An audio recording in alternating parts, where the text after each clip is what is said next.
Ironisnya, petani yang justru menjadi salah satu pihak paling terdampak. Padahal petani bukan hanya garda depan, namun juga profesi tunggal ketahanan pangan. Banyak kendala yang dialami petani untuk bisa menyalurkan hasil tanamnya. Pasar tradisional mempersingkat waktu operasional. Sejumlah pasar bahkan terpaksa ditutup karena pedagangnya terjangkit corona. Pasokan pangan untuk rumah makan pun tak sebanyak sebelumnya. Akibatnya para petani kita terpaksa menjual hasil panennya kepada tengkulak. Harga miring akhirnya tak lagi jadi soal, yang penting hasil panen terjual. Rantai panjang distribusi ini semestinya diputus agar harapan petani kita untuk bisa meraup laba yang pantas tidak ikut pupus. Ketika petani adalah manusia-manusia termiskin di sebuah negara, maka ketahanan pangan negara itu akan terancam. Baru-baru ini Organisasi Pangan dan Pertanian Dunia sudah memperingatkan, pandemi ini berpotensi membuat kelangkaan dan darurat pangan.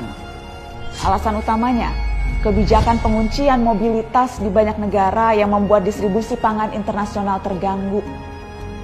Selain itu, menjadi logis bagi semua negara untuk mengamankan kebutuhan domestik lebih dulu ketimbang kebutuhan dari negara lain. Semua akan saling menyimpan stok pangannya masing-masing, sehingga tiap negara harus bisa mandiri untuk memberi makan rakyatnya sendiri.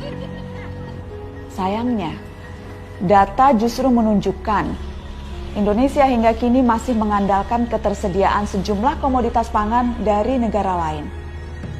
Lalu apa yang bisa dilakukan? Penting untuk lebih memberi perhatian kepada profesi petani, sehingga bukan lagi terkesan profesi tua yang tidak bermasa depan, supaya anak muda tidak berpikir beratus kali untuk menjadi petani. Negara juga perlu menjaga harga-harga pangan mulai dari level produsen sampai di tangan konsumen. Sistem ketahanan petani harus diperkokoh dari mulai tingkat desa hingga harga yang diperoleh petani tidak jauh berbeda dengan harga pasaran. Kita sendiri bisa turut mempermudah dan membantu mereka menyalurkan hasil tanamnya. Membeli kebutuhan sayuran atau pangan kita dimanapun kita berada, di warung, supermarket, ataupun e-commerce yang berasal langsung dari petani. Tidak sedikit aplikasi berbasis digital yang kini memasarkan hasil panen petani lokal langsung kepada konsumen urban. Masih khawatir pergi ke pasar? Bukan lagi halangan. Segalanya bisa dilakukan hanya dengan telepon genggam. Karena membeli hasil tanam petani lokal lewat cara apapun, itu artinya kita ikut membantu petani.